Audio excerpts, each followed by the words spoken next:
시간에 하나님 말씀 함께 봅니다. 하나님 말씀은 시편 132편에서 134편까지입니다. 시편 132편에서 134편 말씀, 제가 가지고 있는 구약성 900쪽에 있습니다. 1절 제가 먼저 읽습니다. 여호와여, 다윗을 위하여 그의 모든 겸손을 기억하소서. 그가 여호와께 맹세하며 야곱의 전능자에게 서원하기를, 내가 내 장막집에 들어가지 아니하며 내 침상에 오르지 아니하고 내 눈으로 잠들게 하지 아니하며 내 눈꺼풀로 졸게 하지 아니하기를, 여호와의 처소 곧 야곱의 전능자의 성막을 발견하기까지 하리라 하였나이다. 우리가 그것이 에브라다에 있다 함을 들었더니 나무 밭에서 찾았도다. 우리가 그의 계신 곳으로 들어가서 그의 발등상 앞에서 엎드려 예배하리로다.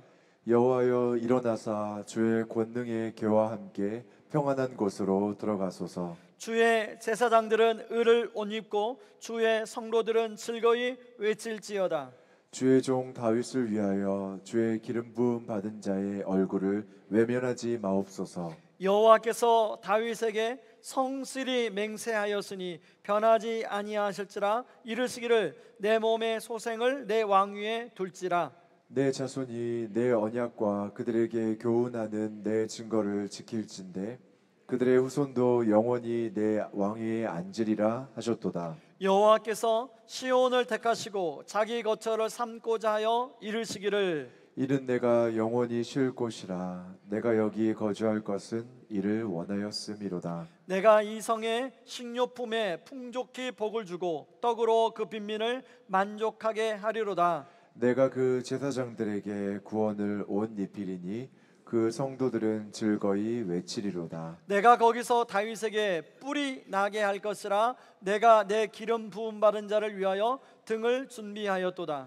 내가 그의 원수에게는 수치를 옷 입히고 그에게는 왕관이 빛나게 하리라 하셨도다. 보라, 형제가 연합하여 동거함이 어찌 그리 선하고 아름다운고. 머리에 있는 보배로운 기름이 수염 곧 아론의 수염에서 흘러서 그의 옷깃까지 내림 같고. 함께 읽습니다. 헐몬의 이슬이 시온의 신들의 내림 같도다. 거기서 여호와께서 복을 명령하셨나니 곧 영생이로다. 134편 1절 제가 읽겠습니다. 보라, 밤에 여호와의 성전에 서 있는 여호와의 모든 종들아, 여호와를 송축하라. 성소를 향하여 너희 손을 들고 여호와를 송축하라. 같이 읽습니다. 천지를 지으신 여호와께서 시온에서 내게 복을 주실지어다. 아멘. 한 지방의 유명 식당에 홀로 밥을 먹으러 간 사람이 그 홀대받는 영상이 유튜브에 최근에 게재가 되어서 많은 사람들의 공분을 샀던 적이 있습니다. 저도 그 영상을 보니까 이제 혼자 밥을 먹으러 갔는데 그 유명 식당이다 보니까 그 손님이 많이 들어오는 겁니다. 그런데 혼자서 여러 자리를 차지하니까 주인이 그분에게 그 빨리 밥을 먹고 가라고, 딴짓하지 말고 이제 그 말을 한 것입니다. 이제 거기에 막 댓글이 달렸는데요. 주인의 마음도 충분히 이해가 간다. 그렇지만 너무 홀대하는 거 아니냐, 이런 댓글이 대부분의 댓글이었습니다. 여러분도 혹시 그런 경험이 있는지 모르겠어요. 저도 최근에 그 차를 수리하러 갔다가 이렇게 약간 좀 홀대당하는 마음이 들어서 마음이 언짢았습니다. 뭐 누구나 아마 그럴 거라고 생각하는데요. 제가 이제 신학기를 짜가면서 예배에 대한 말씀을 준비하면서 우리 예배를 받으시는 하나님의 마음은 어떨까 하는 생각이 들었어요. 혹시 하나님이 이렇게 그 여자분처럼 혹시 홀대당하신다는 느낌은 들지 않을까 하는 생각이 들었습니다. 왜냐하면요, 코로나 이후에 그 많은 분들이 예배에 대한 생각, 예배에 대한 개념이 많이 달라졌습니다. 예전에는 주일이면 어떻게 해서든지 주일 예배를 드리고 이제 어떤 다른 볼일을 봐야겠다고 생각했는데, 이 코로나 이후에 온라인 예배를 드리면서 그냥 주일 예배를 건너뛰어도 아무렇지도 않고, 그리고 대충 온라인 예배를 드리는 것으로 그냥 예배를 다 드렸다고 생각하는 분들이 많아지고 있는 상황입니다. 거기에다가 삶이 예배다. 이게 얼마나 좋은 메시지입니까? 우리 삶이 예배가 돼야 되니까요. 그런데 그런 명제로 인하여 예배와 봉사와 삶이 경계가 모호해졌습니다. 그래서 삶의 예배이기 때문에 아무렇지도 않다는 식으로 그렇게 실제로 살아가는 분들이 많이 있습니다. 문제는요, 그런 사람들이 다른 예배를 그동안에 잘 나름대로 드리는 사람들에게 점차적으로 영향을 주고 있는 상황이더라는 것입니다. 과연 이런 모습에 대해서 하나님은 어떻게 생각하실까?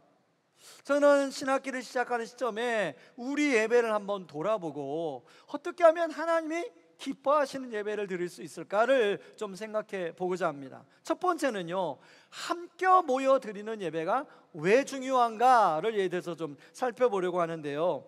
여러분, 시편 132편에서 134편은 부제가 성전에 올라가는 노래 이렇게 붙어 있습니다. 이 성전에 올라가는 노래가 이 부분만 있는 게 아니라 총 15편이 있는데요. 이스라엘 백성들은 1년에 3번 절기 때마다 성전에 올라가서 제사를 지내며 예배를 드려야만 했습니다. 그래서 예루살렘에서 멀리 사는 사람도, 그리고 이방 지역에 사는 사람도 이 세암대 절기가 되면 이제 제물을 들고 예루살렘의 성전에 와서 제사를 드려야 했습니다. 근데 문제는 예루살렘 성전이 있는 곳이 해발 750m 되는 높이에 있는 거예요. 그리고 대부분의 순례자들이 여리고부터 이제 예루살렘 성전을 향하여 올라가는데, 여리고는요 해발 마이너스 235m입니다. 그러니까 더하기 빼기 하면 약 해발 1000m 정도 되는 산을 올라서 성전에 도착해야 되는 거예요. 그런데 그냥 혼자 가는 게 아니라 바로 제사를 드릴 제물을 가지고 가서, 그것도 제물이 다치면 안 돼요. 흠이 없는 제물만 받으셨기에 흠이 없이 하려면 제물을 정말로 소중히 여기고 가서 제사를 지내야만 했어요. 여러분, 거기는 워낙 일교차가 아주 높기 때문에 한낮에 한번 생각해 보세요. 아주 뜨거운 태양열이 그 비추는 한낮에 그 1000m 되는 고진을, 그 제물을 메고 올라가야 되는 모습을 한번 생각해 보시기 바랍니다.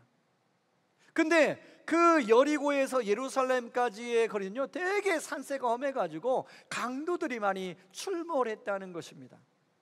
근데 이들은 왜 그런 강도의 위협을 마다하지 않고 예루살렘 성전에 올라가서 그렇게 제사를 드리고 그것을 또 사모했는가? 특별히 이들이 지금 성전에 올라가면서 부르는 노래가 있잖아요, 노래. 그래서 이곳저곳에서 사람들이 그 노래를 부르면서 예루살렘 성전으로 올라가고 있는 것입니다.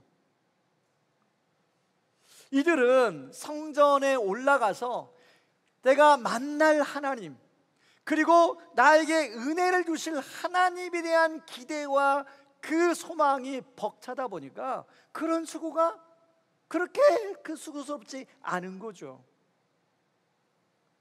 시편저자는 예루살렘에서 그렇게 올라와서 예배를 드리는 성도님들의 모습을 이렇게 표현해요. 형제가 연합하여 동감이 어찌 그리 선하고 아름다운고.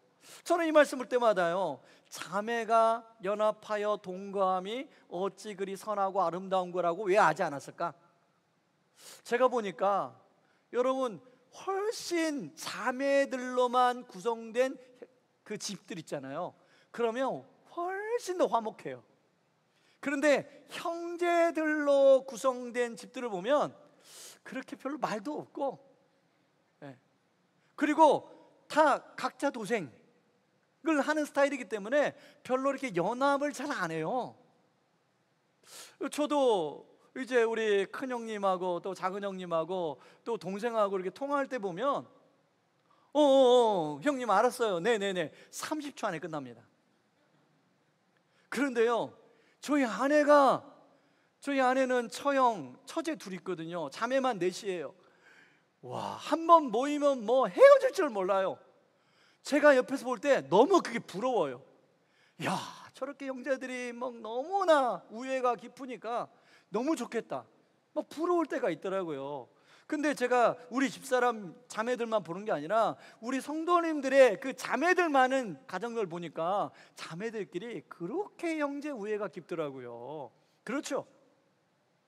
그러니까 자매가 연합하여 이렇게 자매라고 표현하면 좋잖아요. 그런데 형제들 중에 진짜 연합하는 분들이 계시더라고요.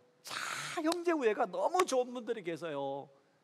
그런 분들 볼 때 진짜 참 보기 좋습니다.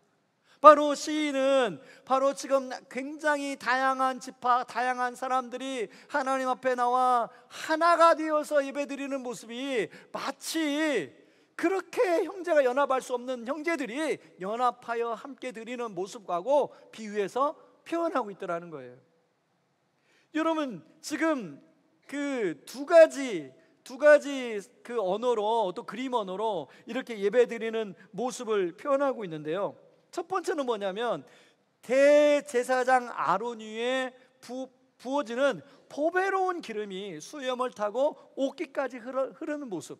여러분, 이 대제사장에 붓는 기름은 그 대제사장이 기름 부음 받을 때 부어지는 기름이에요. 그리고 거룩한 성물을 구별할 때 따로 쓰는 기름을 말합니다. 이것은 바로 하나님의 임재를 말해요.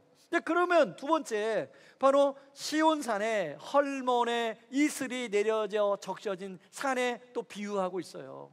이것은 대제사장에게만 하나님의 임재가 임하는 것이 아니라 예배드리는 모든 사람들에게 하나님의 임재와 축복이 임하는 장면을 시인이 표현하고 있는 것입니다.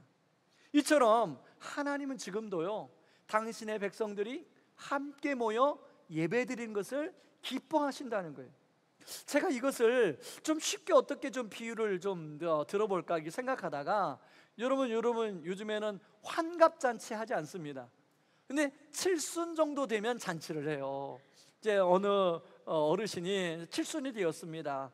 칠순이 되니까 자녀들이 이제 어느 곳을 빌려서 칠순 잔치를 베풀어 주는 거예요. 거기에 손주도 오고 손녀도 오고 모든 가족들이 다 모였어요.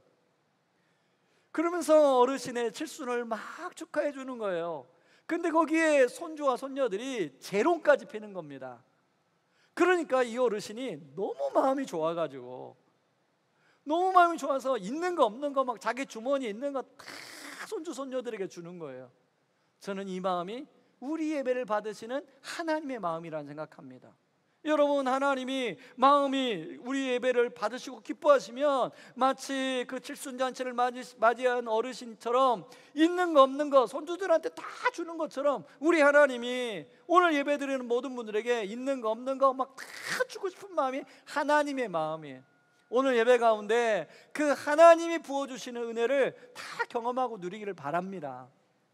제가 이제 이렇게 신방을 해보면요, 어떤 분들은 일주일 내내 어떤 문제로 고민했는데 예배 가운데 하나님이 그 문제를 하나님께서 답을 주셨다는 거예요. 그래서 해결을 받았다는 거예요. 그런가 하면 어떤 분들은 오랫동안 뭔가 막혀서 그게 풀려지지 않았던 문제를 그 예배를 통하여 성령님께서 강하게 터치하심으로 말미암아 그게 뻥 뚫렸다는 거예요. 어떤 분들은 막 주체할 수 없는 눈물을 흘리는 분들이 계세요. 그 주체할 수 없는 눈물을 흘리는 그 통해서 하나님을 만났다는 거예요. 그런 분들의 고백들을 우리가 신방하면서 들어봅니다.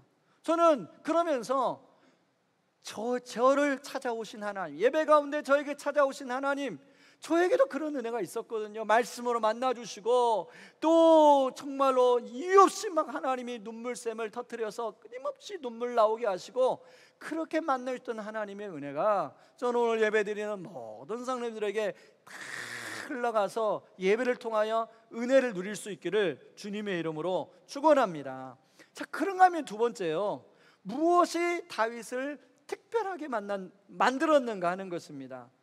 여러분, 이런 예배, 공동체 예배의 중요성을 너무 잘 알았던 다윗은 이제 20년 동안 방치되었던 하나님의 법궤를 이제 왕이 되자마자 찾기 시작했습니다. 하나님의 이 법궤가 이제 그 엘리 제사장 때 블레셋과의 전쟁에서 그 법궤를 빼앗기지 않았습니까? 제가 이제 이 법궤를 빼앗기고 나서 다윗 왕이 찾기까지 시간을 계산해 보니까요, 20년이 아니라 한 70년 정도 되더라고요. 그러니까 70년 동안 이 법궤가 방치되어 있었던 것이죠. 근데 다윗이 그 법궤된 방치된 채로 있는 법궤를 생각하면서 잠을 자려고 하니까 잠이 안 오는 거예요. 그게 시편 132편 3절, 4절, 5절입니다. 같이 한번 우리 읽어볼까요? 시편 있습니다. 내가 내 장막집에 들어가지 아니하며 내 침상에 오르지 아니하고 내 눈으로 잠들게 하지 아니하며 내 눈꺼풀로 졸게 하지 아니하기를 여호와의 처소 곧 야곱의 전능자의 성막을 발견하기까지 하리라 하였나이다. 여러분, 성막의 중심은요, 하나님의 법궤죠. 법궤가 어디에 있는지 다윗은 너무 궁금했어요. 그래서 법궤를 찾아서 정말로 이스라엘, 자기도 예배를 드리지만 모든 이스라엘 백성들이 다시금 예배가 회복되기를 다윗은 간절히 원했습니다. 그래서요, 6절에 보면 에브라다의 한 나무밭에서 성막을 찾았다라는 말씀이 나와요. 이 나무밭이라는 표현은 숲의 성읍이라는 뜻을 가지고 바로 기럇 여아림을 의미합니다. 하나님의 법궤가 이 기럇 여아림의 아미나나 집에 있었어요. 바로 그 법궤가 왜 그동안 방치되어 있을까요? 여러분, 사울이 왕이 되기 전에는 나라가 어수선해서 뭐 그럴 수도 있다 생각하지만 사울이 왕이 되었잖아요. 사울은 하나님의 법궤를 찾지 않았습니다. 대신 뭘 찾았냐? 자신의 정적인 다윗을 죽으려고 천국 방방곡곡을 찾아 헤매 다녔어요. 관심이 다른 데 있는 것이죠. 그러나 다윗은 왕이 되자마자 하나님의 법궤를 찾아 하나님께 예배드리는 삶을 갈망했다는 거예요. 그래서 여러분 7절, 8절, 9절 보시기 바랍니다. 7절, 8절, 9절 같이 한번 읽습니다. 우리가 그의 계신 곳으로 들어가서 그의 발등상 앞에서 엎드려 예배하리로다. 여호와여, 일어나서 주의 권능의 계와 함께 평안한 곳으로 들어가소서. 주의 제사장들은 의를 옷 입고 주의 성도들은 즐거이 외칠지어다. 이렇게 예배가 회복되자 하나님은 예배가 회복된 다윗을 축복하십니다. 17절, 18절 제가 읽겠습니다. 내가 거기서 다윗에게 뿔이 나게 할 것이라. 내가 내 기름 부음 받은 자를 위하여 등을 준비하였도다. 내가 그의 원수에게는 수치를 옷 입히고 그에게는 왕관이 빛나게 하리라 하셨도다. 저는 이 원수가 누구일까를 한번 상상해 봤어요. 바로 저는 사울이 아니었을까? 사울은 결국은 수치의 옷을 입죠. 그러나 다윗은 하나님이 왕관을 빛나게 하시는 축복을 누리게 됩니다. 사실 다윗, 여러분 윤리적 잣대로 보면 성경 좀 읽으신 분들은 아실 거예요. 다윗과 같은 사람이 이런 축복을 받는다고? 아니, 다윗이 그게 성군이야? 자기 충성스러운 부하를 죽이고 그 부하의 아내를 빼앗아 자기 아내를 삼고, 그게 어떻게 파렴치한 그 인간이지, 그게 어떻게 완벽한 그 왕이라고 할 수 있어? 라고 생각할 수도 있을지 모르겠어요. 여러분, 사실 다윗이나 우리나 하나님 앞에 다 죄인 아닙니까? 그런데 다윗을 이렇게 하나님이 축복해 준 이유가 뭘까? 여러분, 저는 이걸 토미 테니의 다윗의 장막이라는 책에 나온 내용을 가지고 좀 설명을 하려고 합니다. 예배에 대한 좀 관련된 책의 가장 참 중요한 책 중에 하나인데요, 이 책에서 토미 테니가 사도행전 15장 16절을 인용합니다. 이후에 내가 돌아와서 다윗의 무너진 장막을 다시 지으며 또 거무러진 것을 다시 지어 일으키리니. 이 말씀은 아모스서를 바울이 인용한 말씀인데요, 토미 테니가 이런 질문합니다. 아니, 성막의 원조는 모세 아니야? 여러분, 맞죠? 성막을 만든 사람이 모세죠. 그리고 성막에서 가장 가장 먼저 제사를 지낸 사람이 누굽니까? 아론이잖아요. 아론. 왜 하나님은 모세의 장막을 일으킨다고, 아론의 장막을 일으킨다고 표현하지 않고 다윗의 장막을 일으킨다고 표현했는가? 이런 질문을 던져요. 그러면서 다윗이 누구보다도 하나님 임재를 갈망했기 때문이라고 설명하고 있습니다. 여러분, 우리 부모님의 세대는 하나님의 임재, 이런 단어, 어려운 단어 몰랐습니다. 그냥 의자도 없는 마룻바닥에 나가서 하나님 아버지 이름을 붙이면서 그냥 두 손 들고 찬양하고 예배했을 뿐이에요. 갈망이 있었어요. 갈망. 정말로 하나님이 아니면 내가 살 수 없습니다 라는 갈망이 있었어요. 그랬더니 만나주는 거예요. 배운 건 없지만 하나님이 만나주시는 거예요. 그래서 우리 부모님 세대를 얘기 들어보면 기도 응답의 간증이 너무 많아요. 예배 가운데 만나준 간증이 너무 많아요. 저는 잠언 18장 7절 우리 같이 한번 읽어볼까요? 같이 읽습니다. 나를 사랑하는 자들이 나의 사랑을 입으며 나를 간절히 찾는 자가 나를 만날 것이니라.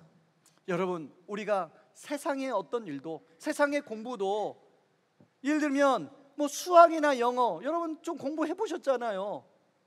그 공부에 나름대로 어느 지경에 오르려면 그냥 대충 공부해서는 안 돼요. 대충 공부해서는 절대로 성적이 안 올라요. 진짜 목숨을 걸어야, 거기에 시간을 오랜 시간 투자해야 이제 성적이 조금씩 계단식으로 올라가요. 경험해 보셨잖아요. 여러분, 하나님을 찾는 것도 마찬가지입니다. 대충 하나님을 찾아서 하나님 없다, 하나님이 나 안 만나주신다, 그런 우리 특히 청소년 친구들이 많이 있는데요. 여러분, 저는 잠언 18장 17절 나를 사랑하는 자들이 나의 사랑을 입고 나를 간절히 찾는 자가 나를 만날 것이라. 저는 우리 청년들이 청년의 때에 하나님을 간절히 찾고 하나님을 만나는 그런 은혜의 축복을 누리기를 바랍니다. 우리 청년들뿐만 아니라 우리 모든 성도님들이 하나님을 예배를 통하여 간절히 찾음으로 하나님이 나를 만나주시는 은혜를 다 누릴 수 있기를 주의 이름으로 축원합니다. 그런가 하면요, 세 번째, 나는 예배의 관객인가 주인공인가 하는 것입니다. 여러분, 우리가 보통 예배를 나 예배 보러 간다 이런 말 많이 하잖아요.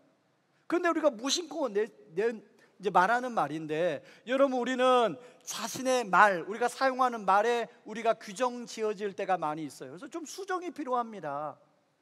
마치 영화나 연극처럼 이제 설교하는 목사와 그리고 찬양을 인도하는 사람 통해서 그렇게 보고 거기서 뭔가 내 마음에 뭔가 감동적인 이야기가 와 닿으면 내가 은혜를 받는다, 이런 생각으로 예배를 본다고 말하는 분들이 일반화되었습니다. 그런데요, 우리가 알잖아요. 예배를 보는 게 아니라 예배를 드리는 것이라고. 하나님께 감사해서 그 감사한 마음을 가지고 하나님께 드리는 것이라고. 찬양을 드리고 기도를 드리고 예물을 드리는 것이라고. 그러면서 하나님과 나와 서로 교제하는 게 예배라고 알고 있잖아요. 여러분, 필립 얀시라는 그 분이 있는데요. 그분이 나의 교회, 나의 고민, 나의 사랑, 이 책에서 거기 예배에 대해서 뭐라고 하냐면 예배의 유일한 관객은 한 분이다라고 얘기합니다. 하나님 한 분이어야 된다는 거예요. 그리고 거기에 모든 예배 드리는 성도님들은 다 배우가 되어야 된다. 여러분, 저는 그 참 표현이 맞다고 생각해요. 우리가 아까도 기도할 때 그러잖아요. 하나님 한 분만 영광 받으시라고. 그러면 우리가 찬양하고 우리가 기도하고 또 우리가 예배를 드리는 태도가 우리가 배우로서 하나님께 드리는 거죠. 하나님이 받으시는 것이죠. 이런 면에서 여러분, 우리의 모습은 어떤가? 나는 관객인가? 아니면 진짜 배우인가? 배우도 그냥 조연 배우인가? 아니면 내가 진짜 주연인가? 여러분, 그 배우를 꿈꾸는 친구들 보니까 주연 한번 하려고 얼마나 노력하는지 몰라요. 정말로 애를 써요. 여러분, 저는 우리 성도님들이 정말로 내가 오늘 드리는 예배에 내가 하나님 앞에서 내가 예배의 주연이겠다, 이런 마음으로 예배를 드릴 수 있길 바랍니다. 그런가 하면 예배는 여러분, 머리이신 그리스도를 중심으로 상호 연락하여 함께 연결된 지체들이 함께 드리는 예배입니다. 그렇기 때문에 예배는 나와 하나님과의 관계다, 물론 맞습니다. 그러나 그것만이 아니라 함께 더불어 하나님께 드려야 돼요. 그러다 보니까 우리는 내가 옆에 드리는 사람에게 영향을 주고 받게 되어 있습니다. 여러분, 시편 134편 1절을 한번 보시기 바랍니다. 같이 한번 읽어보시죠. 보라, 밤에 성전에 서 있는 여호와의 모든 종들아, 여호와를 송축하라. 자, 이제 그 여리로부터 올라오는 사람들이 예루살렘에 도착하는 시간이 다 다를 거예요. 그래서 도착하자마자 이제 아마 예배, 자기 제사를 드리기 위해서 번호표 같은 거 받았겠죠. 근데 번호표를 받았는데 해가 지고 나서 자기 순번이 온 거예요. 뭐 그런 분도 있겠죠. 그래도 이제 이미 낮에 예배를 다 드린 사람은 숙소로 와서 이제 예루살렘 성전을 보니까 여전히 예배를 드리고 있는 모습이 불이 환하게 켜 있는 거예요. 그걸 통해서 또 은혜를 받는 거예요. 여러분, 이것이 무엇을 말하냐면, 여러분, 우리는 함께 예배를 드리는 공동체의 구성원으로 내가 바로 옆에 있는 사람들에게 그 하나님의 은혜를 흘려보내는 통로가 될 수 있다는 것입니다. 그리고 우리도 다른 사람에게 내가 그런 은혜를 받을 수 있는 그런 대상이 될 수 있다는 것입니다. 다시 말해서 서로가 서로에게 예배를 통하여 하나님의 은혜를 흘려보내고 흘려받는 축복의 통로가 될 수 있다는 것입니다. 그런데 간혹 우리 안에 뭐 나 하나 뭐 좀 빠져도 괜찮지, 나 하나 그냥 대충 예배해도 괜찮지 라는 생각 들 수 있죠. 바로 그런 분들에게 오늘 예배를 통하여 생각이 다시 교정되어서 정말로 우리 예배가 정말 하나님 앞에 더 아름답게 드려지는 그런 예배자, 그리고 우리를 통하여 정말 다른 사람에게 축복의 통로가 될 수 있는 그런 은혜가 있기를 바랍니다. 아까 그 나의 교회 나의 고민 그 책에 보면요, 오케스트라의 한 비유 이야기가 그 책에 나옵니다. 이 필립 얀 씨가 시골에 있는 어느 학교에 가게 됐는데 어떤 오케스트라가 연주를 하는 걸 우연히 듣게 된 겁니다. 근데 곡을 하필이면 어려운 걸 택했어요. 그래서 음정도 틀리고 박자도 틀리고, 그래서 갈까 했는데 그 아이들이 너무나 진지하게 연주를 하는 거예요. 막 서로가 서로에게 눈빛을 교환하면서 서로 독려하고 격려하면서 끝까지 연주를 마치더라는 거예요. 연주가 끝나고 나서 그 아이들의 모습과 태도를 보면서 너무 인상적이었다는 거예요. 아, 우리가 하나님 앞에 드리는 예배가 이런 예배의 모습이구나라는 생각이 들었다는 거예요. 여러분, 우리가 일주일의 삶이 우리는 그렇잖아요. 하나님 앞에 나름대로 최선을 다하는 삶을 여러분 살려고 하시잖아요. 그럼에도 불구하고 때로는 음정도 틀리고 박자도 틀리고 그러면서 하나님 앞에 나오셨다니. 그런데 서로 옆에서 격려하고 눈빛을 교환하고 서로 독려하면서 함께, 우리가 부족하지만 함께 하나님 앞에 나아갈 때 하나님이 그 예배를 기쁘게 받으신다는 것입니다. 저는 이 오케스트라의 비유 이야기를 들으면서 그렇지, 하나님이 그런 모습을 받으시는 거지. 우리의 있는 그대로의 모습을 하나님이 받으시는 거지. 저는 우리 성도님들이 정말 이렇게 예배 드릴 때 시편 134편 3절에 보면 이렇게 말씀이 나옵니다. 천지를 지으신 여호와께서 시온에서 내게 복을 주실지어다. 아멘. 여러분, 여기에다가 다시 한번 같이 읽어보실까요? 내게에다가 여러분의 이름을 한번 넣어보세요. 천지를 지으신 여호와께서 시온에서 기섭이에게 복을 주실지어다. 여러분에게 복을 주실지어다. 사실 우리는요, 거룩하신 하나님 앞에 예배를 드릴 수 있는 자격이 없는 사람입니다. 그런데 이것이 어떻게 가능했을까요? 바로 성전이 되어주신 예수님 때문이에요. 이 구약의 때는 한번 그렇게 제사를 드리려고 제물을 메고 예루살렘 성전을 향하여 높이 등산하다시피 해가지고 와서 예배를 드렸어요. 그런데요, 예수님께서 바로 우리를 위해서 오히려 하늘 저 높은 곳에서 이 땅에 내려와서 우리와 연합해 주셨다는 것입니다. 여러분, 연합은요, 뭔가 좀 동등한 자격이 되어야 연합이 가능하거든요. 그런데 거룩하신 예수님과 우리는 도저히 동등한 자격이 될 수가 없는 사람이죠. 뿐만 아니라 예수님은 우리를 위하여 자신의 몸을 친히 찢기심으로 말미암아 거룩하신 하나님과 죄인인 우리를 잇는 화목제물이 되어주셨어요. 그래서 하나님은 우리에게 너 1000m 올라와야 돼, 너 예물 더 흠없는 예물 가져와야 돼, 너 그거 가지고 안 돼, 이렇게 요구하지 않으십니다. 만약 예수님이 없다면 지금도 그걸 요구하실 거예요. 그런데 가장 의미 없으신, 가장 완전하신 예수님께서 우리의 모든 허물을 덮어주셨어요. 그리고 우리가 하나님께로 갈 수 있는 길을 열어주셨습니다. 그러므로 우리가 예수의 이름으로 하나님 앞에 나아가는 것입니다. 그것도 담대히 나아가는 것이에요. 그러면 하늘의 보좌를 여셔서 저와 여러분들을 하나님이 기쁘게 맞아주시죠. 저는 우리 예배가 그런 예배로 드려질 수 있기를 바랍니다. 말씀의 결론을 맺겠습니다.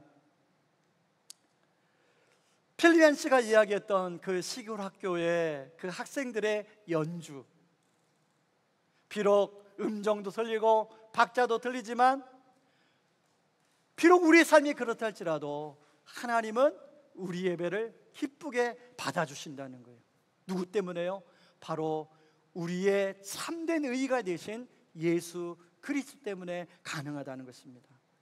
그러므로 우리는 더 이상 은혜를 받기만 하는 그런 소비자적인 태도에서 이제 벗어나서 정말 예수님의 보혈을 힘입어 그 하나님의 은혜를 받을 뿐 아니라 그 은혜를 다른 사람에게 흘려보내고 함께 정말 하나님을 갈망하며 예배하는 그런 예배자가 되기를 바란다는 것입니다. 저는 이 자리에 있는 분들이 정말로 이제 신학기 시작하며 하나님 앞에서 그런 예배자로 정말로 예배의 감격과 기쁨을 누리는 그런 모든 예배자가 되기를 주님의 이름으로 축복하고 축원합니다. 이 시간에 다 같이 일어나서 우리 찬양하고 기도하겠습니다.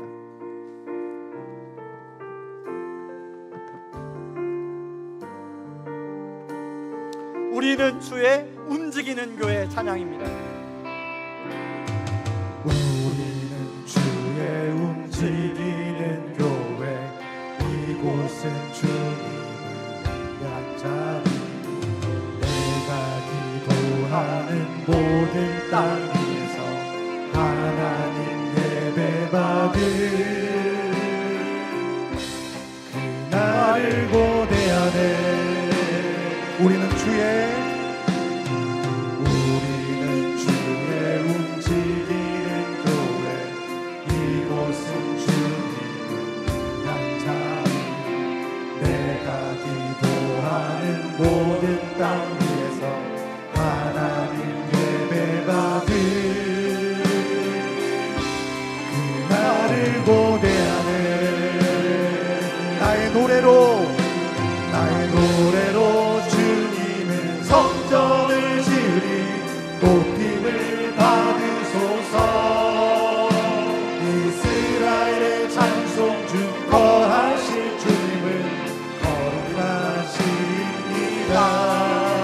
두 손 들어 주님의 보좌를 만들고 온 맘 다해 경배하리.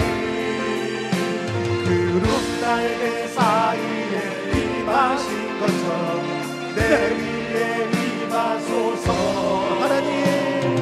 하나님 우리가 이곳에 섰으니 이 땅을 치유하소서.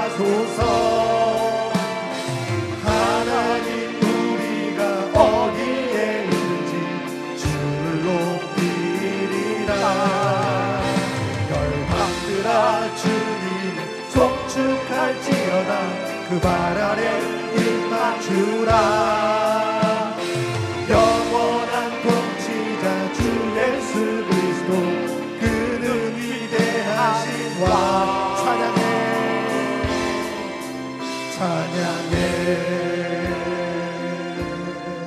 여러분 가슴을 손에 모으고 우리 같이 기도하기를 원합니다. 하나님, 공동체 예배의 첫사랑이 다시 회복되게 하여 주시옵소서. 다윗이 하나님의 궤를 그렇게 갈망하며 찾아 하나님 예배가 회복된 것처럼 하나님 신학기에 아버지 오늘 우리의 예배가 회복되게 하여 주시옵소서. 예배에 대한 사모함을 가지고 나가게 하여 주시옵소서. 개인적인 은혜만을 누리는 것으로 좋겠는데 하나님 예배의 자를 통하여 서로를 축복하며 하나님께 나아갈 수 있게 하여 주시옵소서. 비록 아버지 하나님 우리가 연주한 연주가 박자도 틀리고 음정이 틀릴지라도 아버지 하나님을 갈망하며 나아가는 예배자로 나아가게 하여 주시옵소서. 우리 같이 한번 기도하며 나아갑니다. 기도하겠습니다. 고마우신 하나님 아버지 고맙고 감사합니다. 하나님 아버지 하나님 가져갑니다. 아버지 하나님 아버지 하나님 예배를 아버지 허락하시니 아버지 하나님 아버지 하나님 아버지 은혜를 허락하시니 감사합니다. 아버지 하나님 감사합니다. 아버지 우리가 아버지 하나님 모두 예배 개념이 많이 늘어도 아버지 하나님 다시 한번 아버지 예배의 첫사랑을 회복하여 주시옵소서. 하나님의 목회를 찾아 아버지의 박을 회복시켜주러 아버지 우리 예배가 회복되게 하여 주시옵소서. 아버지 하나님 함께 공동체로 아버지 하나님 말을 보내주처럼 아버지 부어주시는 하나님의 축복을 누리는 아버지 우리 모두가 되도록 하나님 도와주옵소서. 아버지뿐만 아니라 아버지를 통하여 아버지 그 예배가 아버지 축복이 올라가게 도와주옵소서. 아버지 서로가 서로를 격려하고 아버지 하나님께 온전히 올려드리는 그런 아버지 거룩한 예배 하나님 기뻐하신 예배로 아버지 올려드리는 우리 모두가 되게 하여 주옵소서. 그 은혜를 맛보게 하여 주옵소서.